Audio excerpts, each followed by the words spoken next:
And we are seeing a significant sell-off today in stocks. The S&P 500 is down the most since November. But Jon Burnham still sees plenty of reason to be positive about equities this time. Jon is the chairman of the Burnham Financial Group and portfolio manager of the Burnham Fund. Welcome, Jon. So sharp declines today. What do you make of it? Is there really anything different today versus yesterday? Well, the only things that are different today than yesterday is the election in Massachusetts. I'm not sure. Some people think that helped the market be strong yesterday. And now that it's over, it's over. And I heard some comments about IBM, which had a great quarter, gearing down a little, as most companies do for this year. I don't think there's any particular reason for the sell-off except profit-taking. So you don't think people are changing their mind, changing their outlook on what's ahead for the broader markets or the broader economy, for that matter? No, not just on one day's action, no. Okay.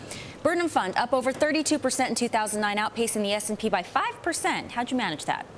We made some very good purchases at the early part of last year in March, and there were an awful lot of companies that were in terrible shape, and I felt that the market had reached its low in early March. And how did you know that? Because hindsight, of course, is always 20/20, but it sounds like you really pinned the bottom. I didn't really know it, but I do read Doug Cass a lot.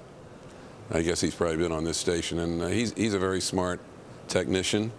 Runs a short fund, and he felt, for a lot of very good reasons, that the market had bottomed out. And I sort of, when you see stocks selling with 37, 38% yields, you know that people are doing some crazy things.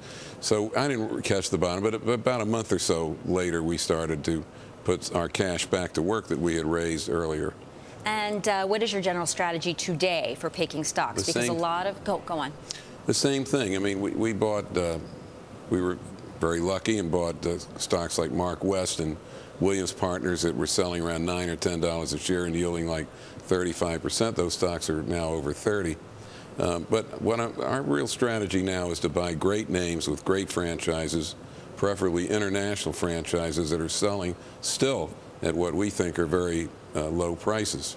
Are you betting on the U.S. dollar remaining depressed in value? If you like the international, multinational strategy? I'm one of the relatively few people that doesn't see any great advantages to the dollar being depressed. I've always felt that a strong currency means a strong country. So I'm glad to see the dollar strengthening. And the market has not always gone down when the dollar went up. That's been more recently in the last year or so. Let's go over some of your favorite stocks, some of the stocks that fit that category. Apple, among one of your favorites. And it's interesting news today, Apple and Microsoft. What do you think of Apple possibly going with Microsoft? Search Bing versus Google. What does that say about the industry? I'm not sure what it says about the industry, and I haven't had a chance to read up on that particular news today. But I originally went into Apple, again, when it was way down several years ago. It was selling around 38, which is where we bought it, and we've kept it ever since.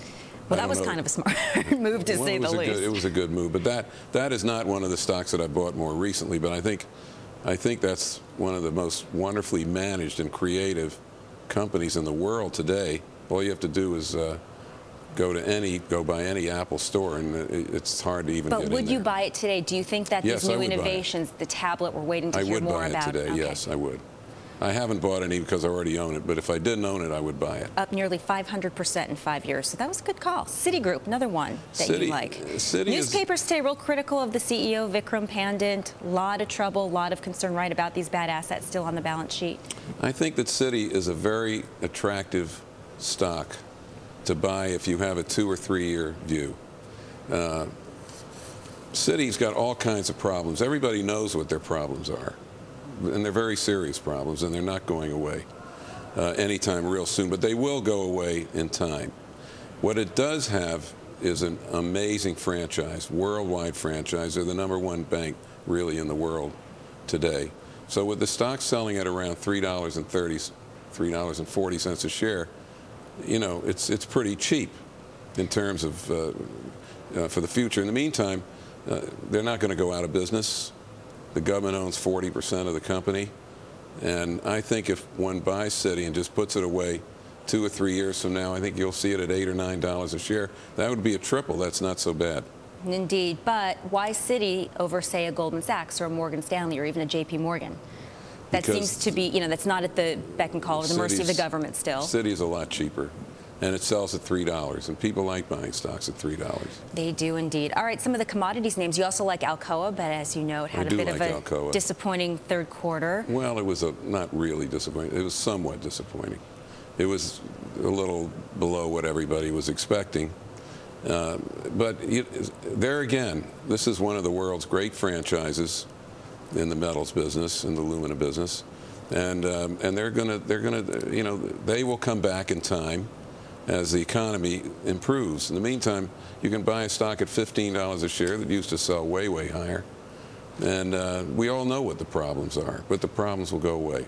Now, this news out of China today that they're going to curb lending, now that's got all the commodities tanking today out of concern that it'll dampen demand. So does that play into your outlook at all? Not really, because I think if I'm right that what we're seeing is a synchronized economic recovery around the world, albeit slowly, but it is happening. These are all things that affect the market for a day or a week. Okay. You have to look at the bigger picture and figure out where things are really going on a long-term basis. All right, Jon Burnham, chairman of the Burnham Financial Group. So great to have you on the show today. Thank you. Thank you very much. Pleasure chatting with you. Thanks again. Nice to be here. Okay.